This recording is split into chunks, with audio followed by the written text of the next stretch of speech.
हमने एग्जाम्पशन काफ़ी हद तक पढ़ ली और हमें पता चला कि जनाब एक बंदा जो अगर पाकिस्तान में पिछले 4 साल में रेजिडेंट ना हो, फिर आ जाए, जिस साल रेजिडेंट बनेगा वो वाला साल, ये नहीं जिस साल आएगा, हो सकता है जिस साल आए उस साल में, नीचे वाले एग्जाम्पल में भी यही लिखा हुआ है कि उस साल वो रेजिडेंट नहीं बनेगा, बल्कि जब साल रेजिडेंट बनेगा उस साल और उससे अगले साल, ये देखो आया इस साल में लेकिन अगले साल में उसको क्या होगी, एग्जाम्पशन होगी। खैर ये हमने पढ़ लिया। अब अगली बात है एग्जाम्पशन एंड टैक्स कंसेशन। ये कोई इतना इंपॉर्टेंट नहीं है। फर्स्ट शेड्यूल में सारे के सारे रेट्स लिखे हुए हैं, फर्स्ट शेड्यूल में सारे के सारे रेट्स लिखे हुए हैं और सेकंड शेड्यूल में सारी की सारी क्या लिखी हुई है, एग्जाम्पशन लिखी हुई। क्लियर? जरा हम पढ़ते हैं। The income and person specified, कौन से वाले, सेकंड शेड्यूल, या तो एग्जाम्प्ट होती हैं या लोअर रेट होता है। आपने देखा है एफटीआर में 15% लगता है, वैसे तो पता नहीं 35% तक भी पहुंच जाता है रेट, लेकिन कुछ पे, लेकिन इसके लिए कि एग्रीकल्चर इनकम जो मजीद जो हम पढ़ रहे हैं, allowed reduction in tax liability. आपने देखा है टीचर की 25%, teacher researcher allowance 25% tax liability कम नहीं हो जाती। ठीक है। Exemption from the operation of any provision, किसी खास जो है प्रोविजन, एग्जम्पशन सर्टिफिकेट सुना है कहीं पे, तो बाकी सबका टैक्स कटता है, जिसके पास एग्जम्पशन सर्टिफिकेट होता है उसका टैक्स नहीं कटता। तो यस, ये कुछ चीज़ें हैं जो हमने पढ़ ली। फिर where any income is exempt it shall, where any income, जरा इसको मैं सेट कर, is exempt and it shall be included in total income, however no tax shall be। क्या हम exempt income एक दफ़ा ऐड करते हैं और एक दफ़ा नहीं, पता कौन से वाला, एग्रीकल्चर इनकम अगर आ जाए तो एक दफ़ा ऐड करेंगे और बाद में टैक्स रेट उसी पे लगा देंगे, या उसको क्या, ये तो हमने चैप्टर नंबर 4। ठीक है, okay. Where any income is exempt it shall be included, okay ठीक है, हो गया। फेडरल आर द बोर्ड में विद द अप्रूवल ऑफ, कौन से वाला, finance minister charge amend the second schedule by adding, omitting और चार्जिंग एनी क्लास और कंडीशन, उनकी मर्जी है जो वो करें। ठीक है, ओके।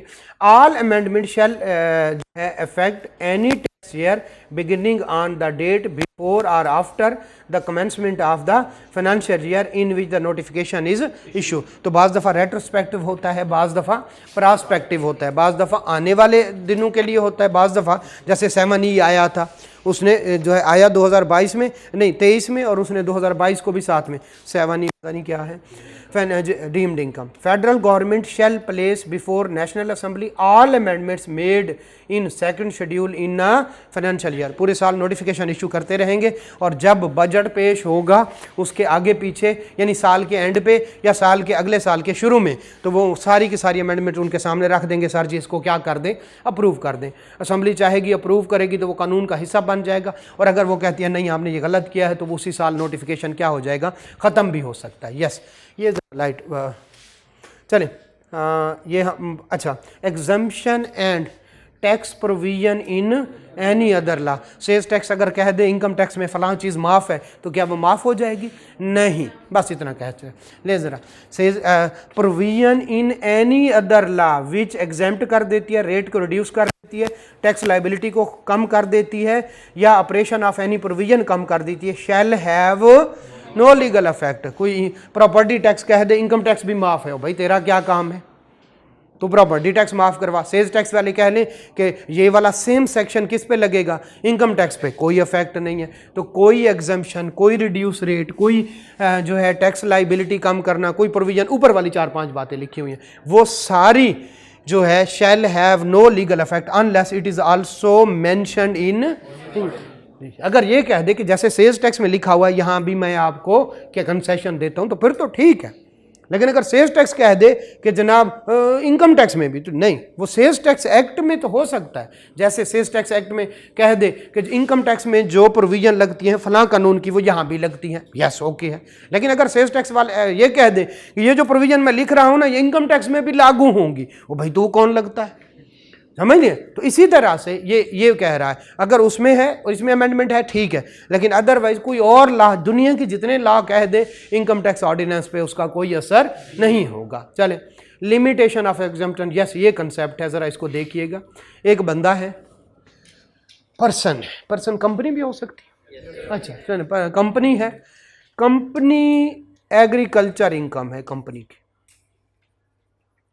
कंपनी की क्या है, एग्रीकल्चर इनकम, खैर हो गई। एग्जाम्प्ट फ्रॉम टैक्स या taxable? Okay, exempt from tax. अब कंपनी की इनकम है 10 लाख, कितनी बेटा? 10 लाख। तो ये बताएं इस पे टैक्स लगेगा? और अगर 1 करोड़ हो एग्रीकल्चर इनकम है तब भी टैक्स नहीं लगेगा। लेकिन अब आगे कंपनी अपने शेयर होल्डर को क्या दे रही है? डिविडेंड। क्या अब भी इनको भी एग्जेम्प्ट है? नहीं, बस यही वाली बात कह रहे। क्लियर है? तो जिसको एग्जेम्पशन है बस उसी को है। अब वो आगे डिविडेंड दे रही है तो शेयर होल्डर की क्या बन रही है? Dividend income. उनको एग्जेम्प्ट नहीं है। 15% पता नहीं टैक्स, 15% टैक्स कटेगा। दोबारा से, जिस पे एग्जेम्पशन है उसी पे है और किसी पे नहीं है। क्लियर है? जैसे कि कंपनी की इनकम पे कितना लगा? कोई नहीं लगा। क्यों? क्योंकि वो क्या कर रही है? एग्रीकल्चर बिजनेस कर रही है, एग्रीकल्चर इनकम है उसकी।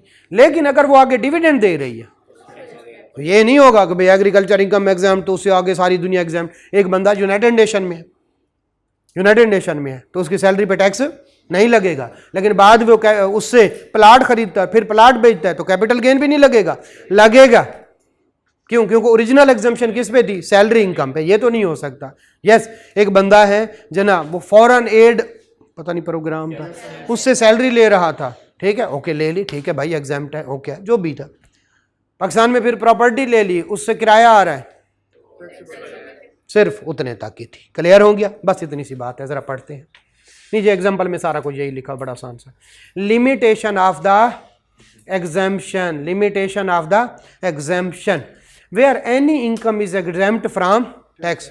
कंपनी की क्या, कौन से वाली इनकम? Agriculture income. शाबाश। Exemption shall be limited to the original recipient. कौन से वाला? वो जो कंपनी ले रही है, ये नहीं होगा। And shall not extend to any person receiving any payment out of that income. Dividend ले रहे हैं, क्लियर है? तो कंपनी की इनकम एग्जेम्प्ट है, बट कम इससे आगे जितने बंदे लेते जाएंगे उनकी इनकम एग्जेम्प्ट। क्लियर हो गया? नहीं जी। अब एक बंदा है, वो है यूनाइटेड नेशन में, उसकी इनकम वाइफ को लिव अपार्ट पैसे पे करता है, वो भी एग्जाम्प्ट है। उसके लिए अलहदा एग्जाम्पशन है, उसके लिए अलहदा सेक्शन है, तो उसको भी एग्जाम्पशन है। क्लियर है? नहीं, वाइफ उससे एक प्रॉपर्टी ले लेती है, उससे अब रेंट आ रहा है, अब एग्जाम्प्ट नहीं है, अब ये इनकम फ्रॉम प्रॉपर्टी में। बस ठीक है, यही कंसेप्ट था। खैर आगे ख़त्म हो गया पास पेपर। चलते हैं जल्दी से हम इनकम फ्रॉम AOP। AOP का क्वेश्चन नंबर 3 और 4 जी इंडस्ट्रियल अंडरटेकिंग रहता है, और उधर से स्पेकुलेशन बिजनेस, स्पेकुलेशन बिजनेस की 1-2 लाइन रहती हैं, तो वो हम आराम से कल कर लेंगे। एक क्वेश्चन हम कर लें ताकि आप करके आएँ और हम करें डिस्कस। क्वेश्चन नंबर 3 जी, ये कौन सी कंपनी है जो इनकैंड दे दी है? फिर जब भी इनकैंड हो तो फेयर मार्केट वैल्यू लेते हैं। हाँ, क्या दे दी? गंदम दे दे तो फिर भी वो रिसीवर या कल्टीवेटर तो नहीं है ना, उसकी फेयर मार्केट वैल्यू देखे नहीं देखे ना, नहीं रिसीवर है, लेकिन क्या वो थ्रेशर की सर्विसेज दे रहा है? क्या वो खुद ठेकेदार है? नहीं, ठीक है, रिसीवर इन काइंड, लेकिन उस सूरत में। ठीक है, नहीं जी। बाकिर बशीर राही, BAR बार, ठीक है, ओके। बाकिर असद, अच्छा सबसे पहले requirement required under the provision of income tax ordinance. Question number 3 कौन सा? क्वेश्चन नंबर 3 किसका? AOP का। सबके पास होगा, ठीक है। तो 2-3 क्वेश्चन हम करने की कोशिश करते हैं, पढ़ने की कोशिश करते हैं। आप करके आएंगे, कल अगर हो गया आपसे ठीक, नहीं तो फिर एक्स्ट्रा एक क्लास लेके आपको सारा सॉल्व करवा दिया जाएगा। चले, आपको बताना चाहता हूं कि यस आप AOP के क्वेश्चन अटेम्प्ट कर सकते हैं। एक जगह पे प्रॉब्लम आएगा, कहीं पे वो प्रॉफिट जो है वो लेके जाता है आफ्टर टैक्स और कहीं पे बिफोर टैक्स, बस इतना है और कुछ भी नहीं है। ठीक है, चले लें जी। Required under the provision of income. अच्छा ये बताएं, सेल्स टैक्स के क्वेश्चन किसी हद तक हो रहे हैं? अगर किए, ये बताएं सैलरी के अक्सर, देखो मैं 100% पे जाता ही नहीं ना, मुझे उम्मीद है, लेकिन 100% पे एक सूरत में आप जा सकते हैं। कैसे? अब तक जो प्रॉब्लम आए उनको लिख ले, मेरे पास आए, उनका सोल्यूशन सीख। नंबर 1 ये बताएं, बिजनेस के क्वेश्चन कब ऐड होता है कब लेस होता है, कुछ समझ आ रही है? अच्छा, एक बच्चे ने क्वेश्चन पूछा, शायद नहीं आई हुई। एक बच्चे ने पूछा सर जी कभी आप 18% लेते हैं परचेजेस का, कभी एक डायरेक्ट इनकम डायरेक्ट एक फिगर ऐड कर देते इनपुट में, कभी आप परचेजेस का 18% लेते हैं, कभी आप डायरेक्ट ऐड कर लेते हैं।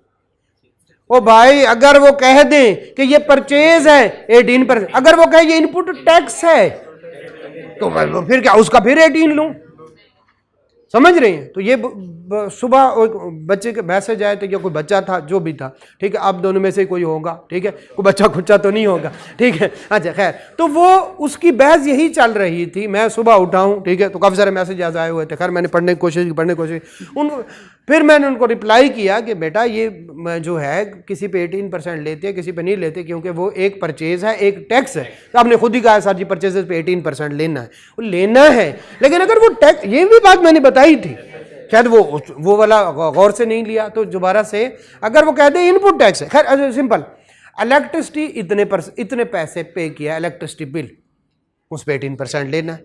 इलेक्ट्रिसिटी बिल पे इनपुट टैक्स इतना है, इलेक्ट्रिसिटी बिल पे सेल्स टैक्स इतना है, तब भी दिया गया है, ठीक है। इनपुट टैक्स कह दे, इनपुट कह दे, सेल्स टैक्स कह दे, उसका मतलब है ये आ गया हुआ है। लेकिन अगर वो कह दे परचेजेस इतनी है, इलेक्ट्रिसिटी का बिल इतना है, इतने की सर्विसेज ली है, इतना सर्विसेज पे टैक्स है, तो दोनों में फर्क है, एक अमाउंट है, एक क्या है।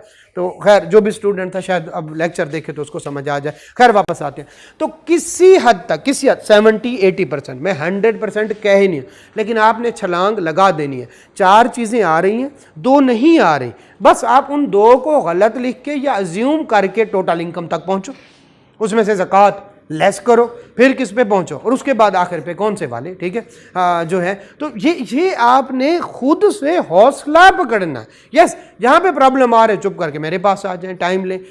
ये जो फिज़िकल हैं या जो फिज़िकल आ सकते हैं, वो हफ्ते में 1 दिन का टाइम लेके सारे अपने मसले क्या करवा जाए, सॉल्व करें।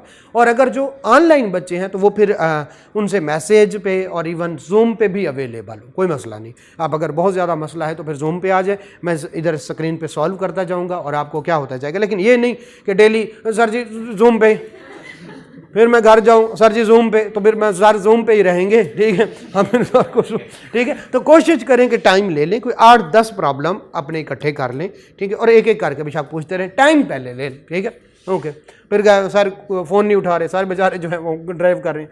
Rules made there under compute कौन से वाली, टैक्सेबल इनकम, और कौन से वाला, net tax payable by AOP, net tax by AOP, ठीक है। और कौन से वाला, amount to be carry forward if any for the tax year,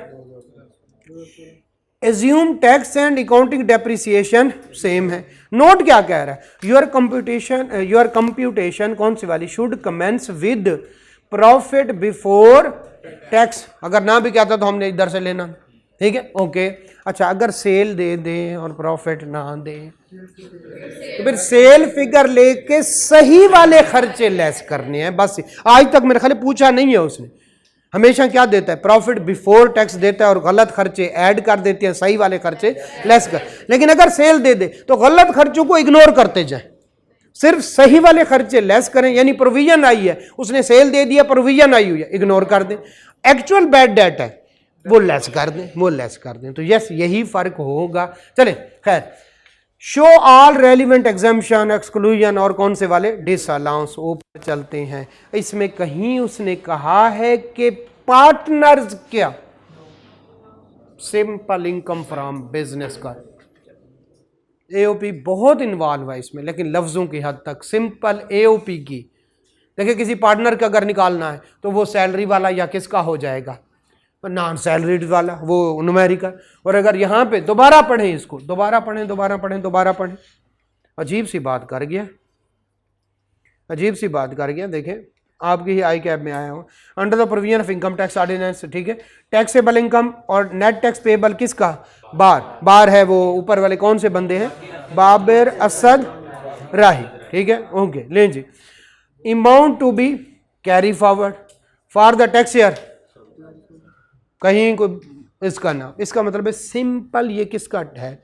business का है। लेकिन बिजनेस एओपी भी हो सकती है, बिजनेस कंपनी भी हो सकता है। यस, एओपी का क्वेश्चन है जरूर, लेकिन प्रॉब्लम क्या नहीं है, हमें पार्टनर के, और अगर जाना भी पड़ जाए और उनका कैपिटल अकाउंट बनाना भी पड़ जाए तो कौन सा बड़ा मुसीबत है? प्रॉफिट। प्रॉब्लम कहां पे आ सकता है? अगर वो साथ में कंपनी को घुसा दे, जो कि आज तक उसने नहीं किया, लेकिन फिर क्या होगा से, जो कि आज तक नहीं आया, लेकिन कंसेप्ट तो है कि कंपनी अपनी सेल लेके अलहदा, उसी हिसाब से अगर वो कह दे 35% सेल किसकी है? कंपनीज की, फिर क्या करेंगे? जितनी सेल्स हैं 35%, जितना एक्सपेंस है 35% निकालते जाएं, जो बाकी बचेगा वो सिंपल फिर क्वेश्चन होगा। तो यस, पूछने को देखें, हम नहीं कवर कर सकते, हम आपको थ्योरी पढ़ा सकते हैं और रीजनेबल क्या कर सकते हैं। एक देखें, आपको 2 + 2 4 करा दिया, 4 + 6 10 करा दिया, क्या आपको सारे करवाए गए? किसी ने कभी जिंदगी में किया हो 51 + 116?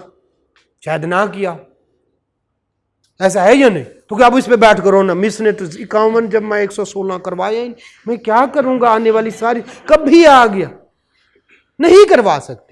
हाँ, तरीका बता दिया कि किधर जा सकता है, इधर जा सकते, इधर जा सकते। यस, वो जा सकता है, तो वहां बैठ कर रोना नहीं कि हमने ये वाला स्टाइल। पिछले दफा उसने क्या किया, कभी नहीं पूछा था, उसने सेल्स टैक्स पूछ लिया, इंतहाई आसान, लेकिन पूछ लिया 3 पूछ लिए।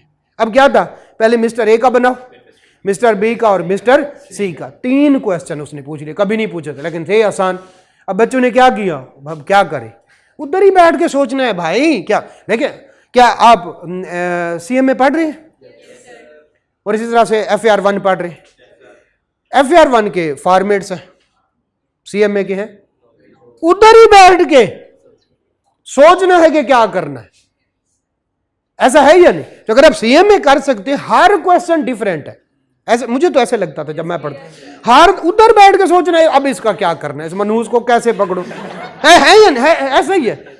और FAR1 बड़ा आसान है, सीधे सीधे फॉर्मेट है, आपने फिगर पुट करनी है, जो चीजें नहीं है।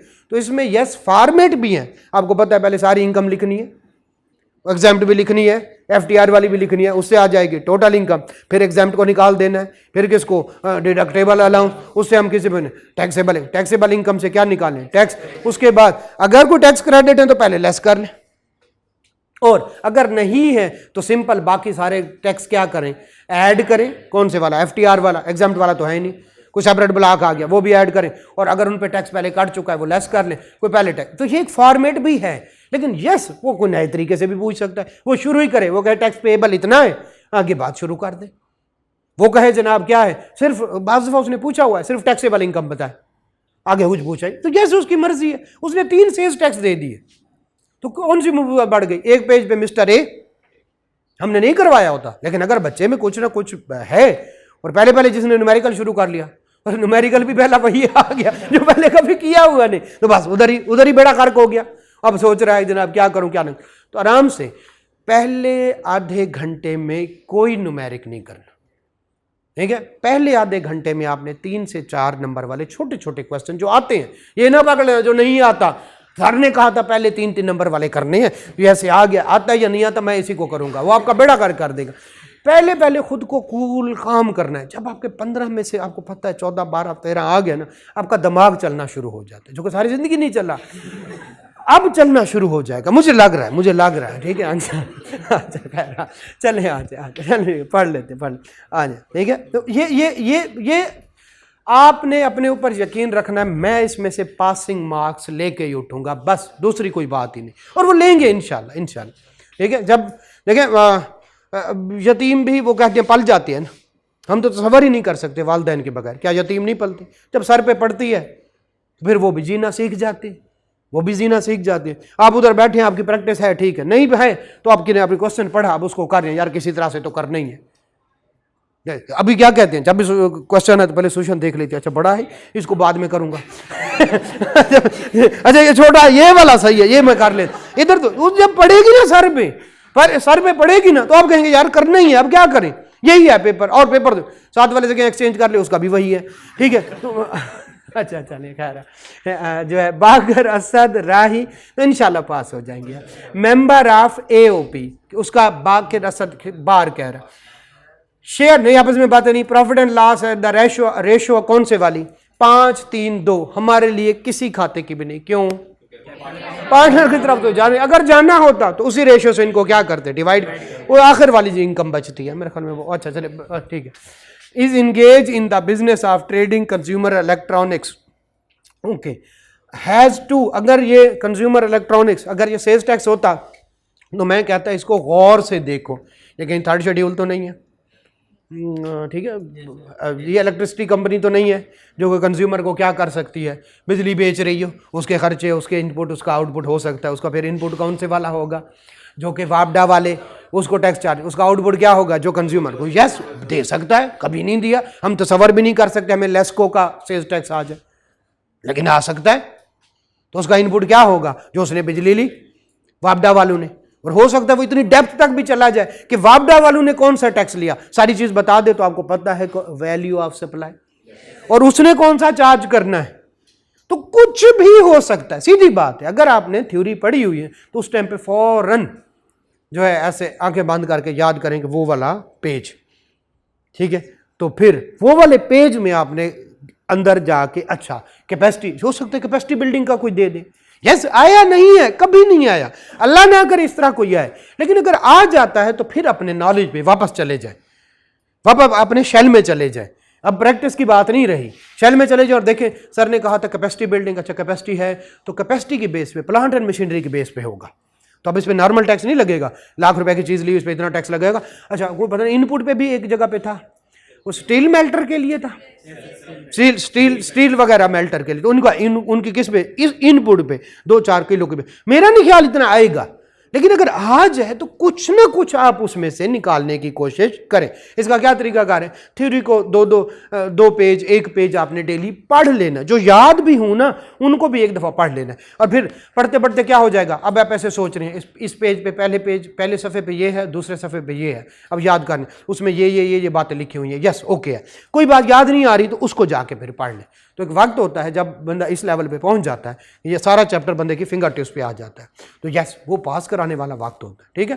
तो अगर इस तरह से नहीं है अगर नई चीज़ कर रहे हैं तो उसको अभी कर लें इसी हफ्ते में एंड पे नई चीज़ करेंगे ना ठीक है। तो आपने AOP का क्वेश्चन किया है एंड पे जाके बिल्कुल एंड पे जाके पेपर से अभी तो हम खड़े हैं 7 8 9 पे ठीक है अभी भी अब आपके दिन काफ़ी सारे पड़े हैं लेकिन आखिरी 10 दिनों में आपने कोई क्वेश्चन नहीं करना।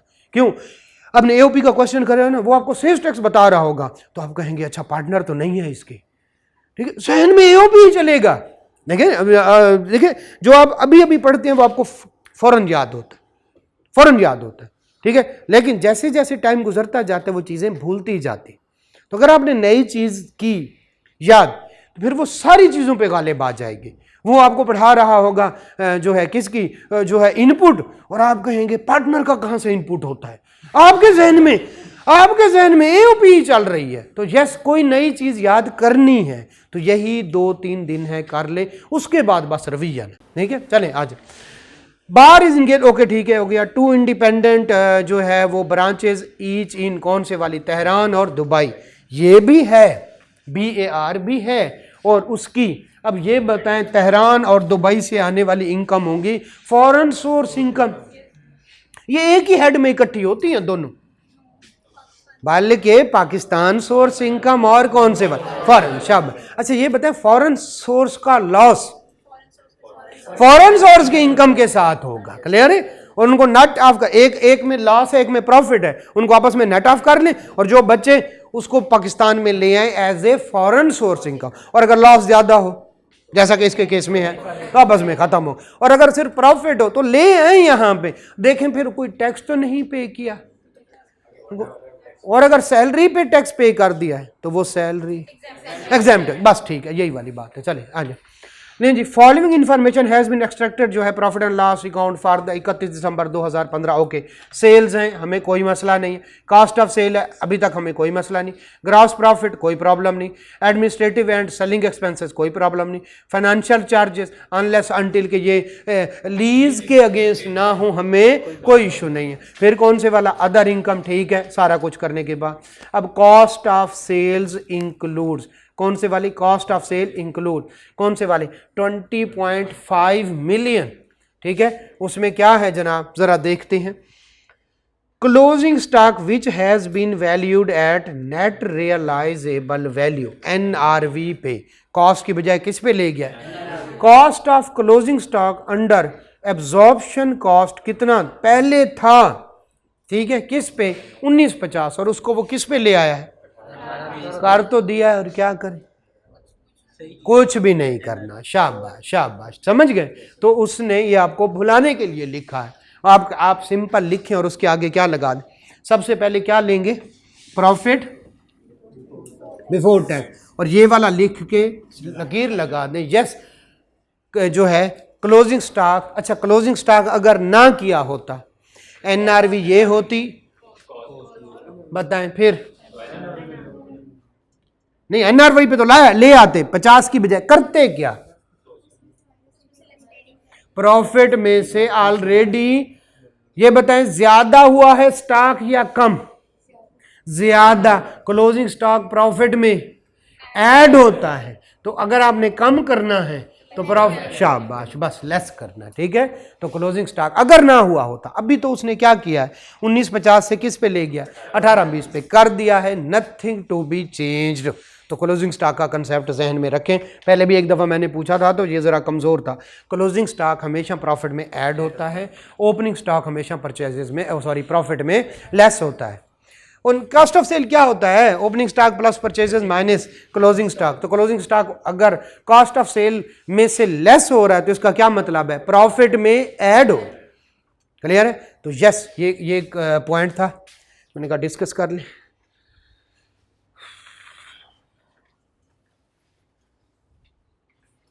हो गया, कल ये वाली बात समझ आ गई। लेकिन चूंकि ऑलरेडी वो किस पे ले चुका है उसको, एंड हाँ पूछे क्वेश्चन पूछे अगर आप, ओके ठीक है। मार्जिनल एब्जॉर्प्शन आप बेहतर जानते हैं। ओके चल, प्रोविजन ऑफ कितनी, 75,000 अगेंस्ट स्लो मूविंग, प्रोविजन का तो खास दुश्मन है, तो इतने से एक्सपेंस ऐड किया हुआ है। आपने क्या करना, सॉरी उसने एक्सपेंसेस में ऐड किया, यानी सेल में से लेस किया। गलत खर्चा या सही खर्चा, गलत खर्चे को हम क्या कर दें, हाँ यूं कहें, ये बड़ा बेहतर। फ्रेट चार्जेस कितने, these were paid in cash, रोला कहाँ पे है, कैश में है, लेकिन चूंकि क्या है फ्रेट है, होता है, सही लेस किया हुआ, कुछ नहीं करना, ठीक है। यस, अच्छा क्वेश्चन है, छोटा सा लेकिन अच्छा क्वेश्चन। आ जाए जरा, administrative and selling expenses include, कौन से वाली, ऊपर वाली फिगर कौन सी, ये जो 9 अच्छा 4.4732, ओके चले। कमीशन ऑफ रुपीज कितना, पेड टू बाकर, करना चाहिए था, ऐड बैक कर दें, गलत खर्चा है ना, गलत।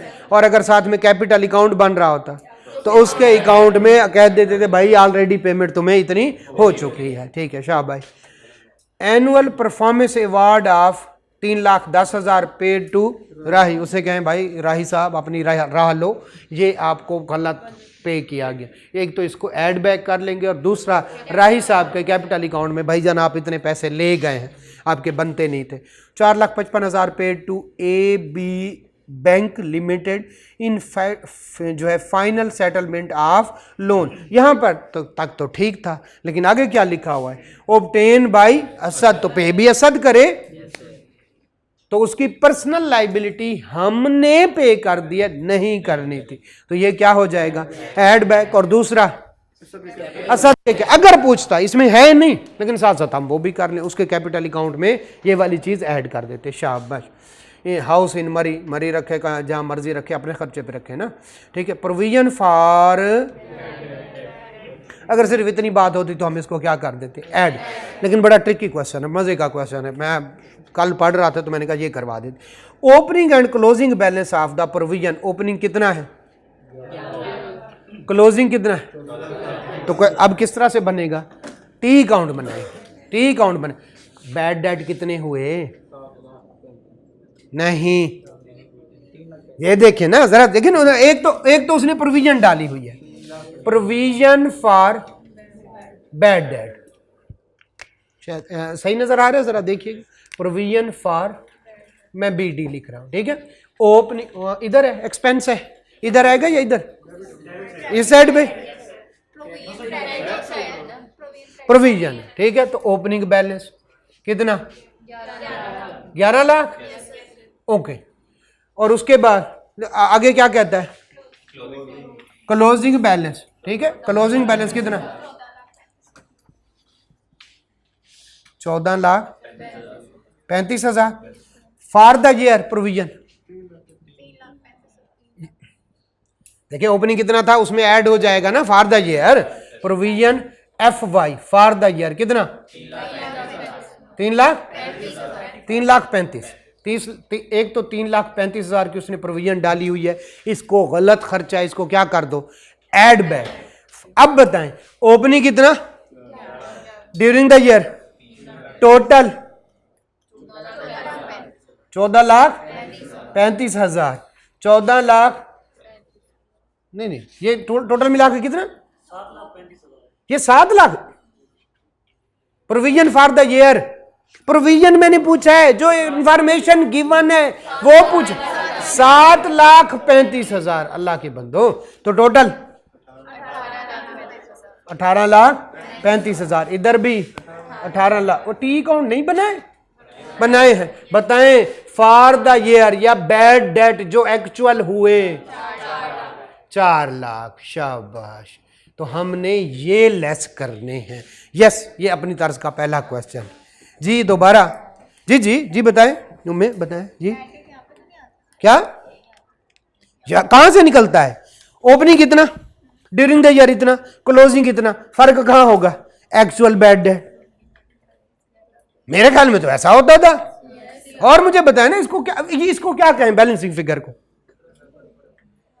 इस बैलेंसिंग फिगर को क्या कहें, ओपनिंग प्रोविजन इतनी, during the year provision total कितनी हो गई, बाकी प्रोविजन कितनी बची हुई है, तो इसका मतलब है इतने से प्रोविजन कम हो गई, क्या मतलब, वो एक्चुअल होके साइड पे हो गया। Provision for doubtful debts, provision for depreciation कैसे करते, ठीक है, हिसाब पूरा मेरे ख्याल में, अगर नहीं तो फिर सिंपल इतना, ओपनिंग कितनी थी ड्यूरिंग द ईयर इतना माइनस क्लोजिंग, वो क्या आ जाता है, एक्चुअल बैड डेट्स होते हैं, ठीक है मेरे मुताबिक, ठीक है। लीजिए ओपनिंग ड्यूरिंग द ईयर, अब बताएं ऐड बैक क्या करेंगे, ड्यूरिंग द ईयर की प्रोविजन, ये गलत खर्चा है, सही वाला खर्चा कौन सा है, बैड डेट 4 लाख। अब तक की इंफॉर्मेशन के मुताबिक हो सकता है आगे बैड डेट में भी कोई पसूड़ी डाल दे, क्या हो रहा है। तो इधर प्रोविजन फॉर डाउटफुल डेट्स जो है वो क्या हो गई, डेबिट, क्या जल, नहीं प्रोविजन का तो यही आएगा, हाँ तो नहीं डेटर जो डेट जो, जी बोले देखिए बैड, ये प्रोविजन कम हो रही है ना, प्रोविजन कम हो रही है, प्रोविजन से क्या मतलब, हम बैड डेट की एंट्री नहीं कर रहे, हम किस पे चल रहे हैं, देखिए हम प्रोविजन भी बेस पे चल रहे हैं, इसमें opening plus during the year जो है और बच गया बैलेंस, ये इसका मतलब बाकी क्या हो गए, बैड डेट हो गए।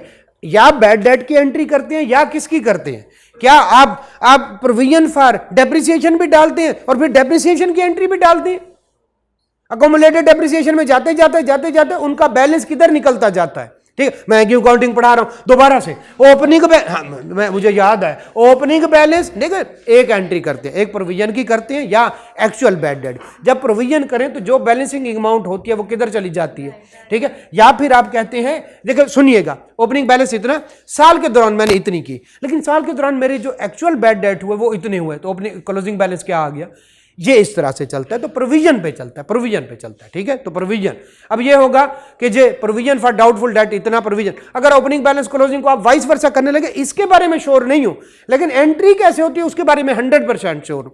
इन्होंने कहा या किसी ने कहा या मैंने अपनी तरफ से कह लिया ओपनिंग बैलेंस इसका क्या है, क्योंकि ये प्रोविजन है, इसको मैं क्या करूं। लेकिन मेरे ख्याल में अगर इसको इधर से शुरू करें तो आपका कंसेप्ट बेहतर होता है। खैर कर लीजिएगा, मेरी बात मेरी तरफ यही ठीक है जी।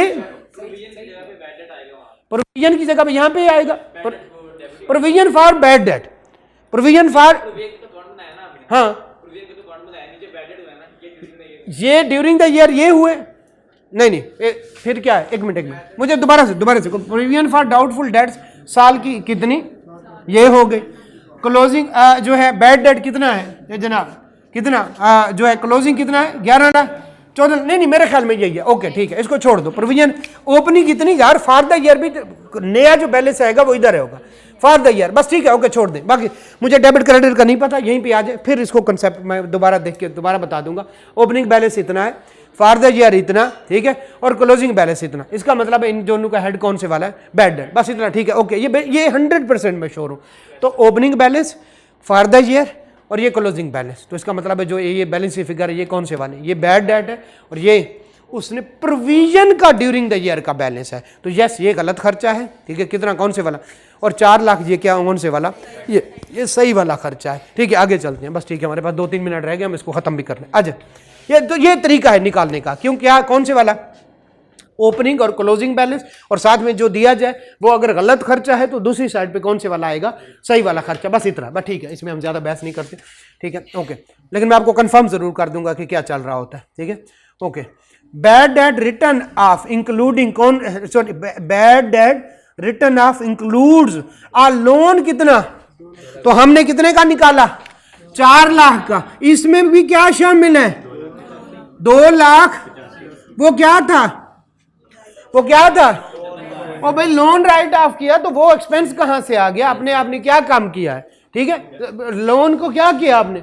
Bad debt return of includes a loan provide to, loan दिया है और किसमें कर दिया है बैड, तो ये तो एंट्री गलत है ना। देखिए लोन का इनकम से कोई ताल्लुक नहीं, आप क्या करा दे लाइबिलिटी बढ़ा दे, सिर्फ इतना करना था। गलती से क्या कर दिया, बैड डेट को चार्ज कर दिया, तो 2,85,000 कम हो गया, एक्चुअल बैड डेट कितने बच गए 1 लाख। यस उसने मजीद कंप्लीकेट कर दिया, लेकिन हम ठीक है। ओपनिंग कितना बैलेंस है फॉर द ईयर, ठीक है, और क्लोजिंग बैलेंस, तुम्हारा बैड डेट कितना निकला है, इसमें भी कहता है रोला है। बेसिकली हमने किसी को क्या दिया, लोन दिया, और उसको गलती से किसमें ऐड कर दिया। अब लोन है लाइबिलिटी, उसका तो कहीं असर नहीं आना चाहिए, बट चूंकि उसने किसमें डाल दिया बैड डेट में, तो बैड डेट 4 लाख नहीं है बल्कि कितने हैं 1,15,000। अब बताएं जो है बैकवर्ड क्या होगा 7,35,000, और क्या नाम है उसका, और असल वाला खर्चा कौन से वाला है 1,15,000, बस ठीक है। ओके चले आगे चले। Sale promotion expenses, okay 2 lakh, नहीं पूछे जी क्वेश्चन कर दें, जरूर करें बिस्मिल्लाह। ओके जी उसी में से उसने क्या कर दिया, उसके अगेंस्ट एडजस्ट कर लिया। 2,75,000 sale promotion expenses 2,75,000। These expenses were paid by Rahi through his, बताएं तो भाई ये बिजनेस बैंक अकाउंट से अगले के बिजनेस बैंक अकाउंट, लेकिन किसने पे कर दिया, राही साहब ने। उन्हें भी क्यों किए, ये हम खर्चा मानते ही नहीं, ये सेक्शन 21 की वायलेशन है ना। आप कैश में सॉरी आपने जब भी पेमेंट करनी है बिजनेस बैंक से किसके जान, तो यस ये 2,75,000 क्या हो जाएगी, ऐड बैक हो जाए। चले, और अगर कैपिटल अकाउंट बन रहा होता राही के अकाउंट में, ये लेस होते कि उसने भी पल्ले से पैसे दिए हैं। ओके 86,000 पेड टू कौन से वाला, an institution operated by federal government for the training of industrial worker in Punjab. तो जो कि इंस्टीट्यूशन को दिए हैं फेडरल गवर्नमेंट ने पे किए हैं और ट्रेनिंग करवाई है वर्कर की, तो ये एग्जेम्प्ट हो सकते हैं, इसको कुछ नहीं करना, ये अलाउड खर्चा है, तो यस इसको कुछ नहीं करना। फर्दर इन्फॉर्मेशन पे जल्दी जल्दी आती है। फॉर द ईयर एंडेड कौन से वाला, 31 दिसंबर 2015 दुबई ब्रांच कौन से वाला, उसने प्रॉफिट बनाया कितना, 15 लाख, शाबाश, तो इनकम फ्रॉम फॉरेन सोर्स। और फिर अगली कौन से वाली, तेहरान ब्रांच ने लॉस किया, foreign business loss, foreign business profit, आपस में नेट ऑफ करके कितने का हो गया, 3 लाख, ठीक है। तो लॉस को किसके मुताबिक चाल करते हैं, ये कैरी फॉरवर्ड हो जाएगा, लेकिन किसके अगेंस्ट होगा, फॉरेन इनकम के साथ, तो हमारे कोई खास इंपैक्ट क्वेश्चन पे इसका नहीं पड़ने वाला, ठीक है। This figure is not included in the above figure of profit and loss account, clear है। तो आपने ये करके आना है। अगला क्वेश्चन बड़ा बेहतरीन क्वेश्चन है, प्रॉपर्टी दो दोस्तों ने ली, ठीक है। अच्छा, पूछ क्या रहा है, compute the taxable income of एक पार्टनर एंड दीवान दूसरा पार्टनर। एओपी का नहीं बनाना, बल्कि किसका बनाना है, लिया क्या है, मुझे 2-3 मिनट दे दिए, हम जल्दी से पढ़ ले। On July 2006 Dawood and Diwan jointly purchased a घर, और कौन से वाला, 35 मिलियन का, ठीक है। दे पेड जो है अमाउंट इन रेशियो ऑफ 65 और 35, तो प्रॉफिट में भी दोनों का उतना हिस्सा होगा, okay. They arrange fund for deal, requirement क्या है, किसकी, पार्टनर्स की। ऊपर क्या था, टैक्सेबल इनकम किसकी, सिर्फ एओपी की, इसमें किसकी पूछ रहा है, पार्टनर की, यस। अब जरा देखिएगा, to arrange the fund for deal, Dawood ने बारोड फंड कितने का, 30 लाख ले लिया कैश में। अगर लोन एडवांस कैश में लें तो वो आपकी income from other sources, yes. Interest तो प्रॉपर्टी के अगेंस्ट चार्ज होगा, लेकिन आपको यहां पे देखा कितना बड़ा पॉइंट ऐसे करके वो क्या कर गया है कि उन्होंने कहा प्रॉपर्टी खरीदने के लिए लोन लिया, लेकिन किसने लिया, तो दाऊद ने वायलेशन की, तो ये इनकम फ्रॉम था ना, लोन नहीं ले सकते कैश में। From Shamim who is in business of lending money, भाई क्यों लिया, कैश में नहीं ले, तो दाऊद की एक तो इनकम पक्की पता चल गया, 3 मिलियन, ठीक है, 3 मिलियन, ओके। आगे जरा चलते, रेट ऑफ इंटरेस्ट कितना है, 20%। अगर उसे प्रॉपर्टी लिया, प्रॉपर्टी को किराए पे दिया है, तो यस ये 20% एज एन एक्सपेंस अलाउड है। गलती कहां पे हुई है, दाऊद ने लिया है लोन और कैश में ले लिया, तो दाऊद ने गलती की है, तो खमियाजा भी कौन भुगतेगा, उन्होंने income from other sources Dawood की बढ़ा दी, क्लियर है। जरा आगे चलते हैं, देखिएगा। ऑन 1 जुलाई 2006, जो भी होगा डेट का आप खुद ही ख्याल रख लीजिएगा। House was let out to a company at annual rent of कितना, 45 लाख रुपए का, inclusive of amount 75,000 per month, ये एनुअल है, उसमें शामिल है एक अमाउंट जो कि पर मंथ है, इसको 12 महीने के साथ नहीं कुछ करेंगे। शाबाश शाबाश, ये बहुत ख्याल रखना है, मुफ्त के नंबर हैं जो आपके हाथ से चले जाते हैं। फिर कौन से वाला, फॉर यूटिलिटीज क्लीनिंग एंड, आप बताएं, इसमें से लेस करेंगे ये वाली अमाउंट मल्टीप्लाइड बाई 12, अगर कोई और डेट नहीं देता तो, ठीक है, मल्टीप्लाइड बाई 12, ये जाएगा इनकम फ्रॉम, और ये जाएगा प्रॉपर्टी, ठीक है, okay, property income. For providing these services Dawood and Diwan paid कितने, 35,000 मल्टीप्लाइड बाई 12, खर्चा 35,000 मल्टीप्लाइड बाई 12, शाबाश, ठीक है। ड्यूरिंग द टैक्स ईयर कौन से वाला, 2007, also paid 10,000 for collection charges, property के कलेक्शन चार्जेस 4 पर, शाबाश, तो 45 लाख माइनस ये वाली अमाउंट, जो बचेगा उसका 1/5 ले लें, हाँ शाबाश। और कौन से वाला, 4%, उसका कंपैरिजन किसके साथ करना, 10,000, लेकिन पिक्चर अभी बाकी है। और कौन से वाला, 2,30,000 फॉर द प्रॉपर्टी, ठीक है। तो कलेक्शन और एडमिनिस्ट्रेशन सेम आते हैं, तो हम करेंगे 2,30,000, हाँ, प्लस 10,000, इसका कंपैरिजन करेंगे 4% के साथ। अब बताएं, ये होगी फर्म की इनकम, क्यों, दोनों ने मिल के लिया है, जब मिल के लें, हाँ तो सर्टेनेबल है तो एक जगह इकट्ठा कर लें, 35% उसको दे दें, 65%, बस इतना हो जाएगा। हर कोई टैक्स देगा, इसमें टैक्स अलहदा नहीं लगेगा। प्रॉपर्टी में हमने पढ़ा था जब कोई दो ले और हर एक का तो उसकी वो ले प्रॉफिट एंड लॉस बनाए और हर एक को, तो अब टैक्स फर्म पे नहीं करेगी। यस, ये वाला पॉइंट है। तो अब बताएं इनकम फ्रॉम प्रॉपर्टी, अब जरा देखिएगा इनकम फ्रॉम प्रॉपर्टी किसकी? फर्म की समझ ले, लेकिन उस पर टैक्स हर कोई अपना टैक्स देगा। तो यस, इनकम निकाल के कुछ इनकम दाऊद को भिजवा दें, कितने? 65 और 35% किसको? दीवान। इसी तरह से इनकम फ्रॉम अदर सोर्सेज 75 और 35 वो निकाल के किसको? दाऊद को और दीवान। बताएं ये 3 मिलियन किसकी इनकम? सिर्फ दाऊद की। एक चीज प्रॉपर्टी में खर्चा भूल गया, इंटरेस्ट वाला। शाबाश, वो किसका आएगा? प्रॉपर्टी का पहले आएगा। क्यों? क्योंकि बेचारे ने एक दफा जब 3 मिलियन अपनी इनकम में ऐड करवा दी, अब इंटरेस्ट पे तो उस दो, प्रॉपर्टी पे तो 20% किसका? यस, ये एक अच्छा क्वेश्चन था। ठीक है, चलें ये 2 क्वेश्चन आप करके आइएगा, बाकी इंशाल्लाह देखते हैं।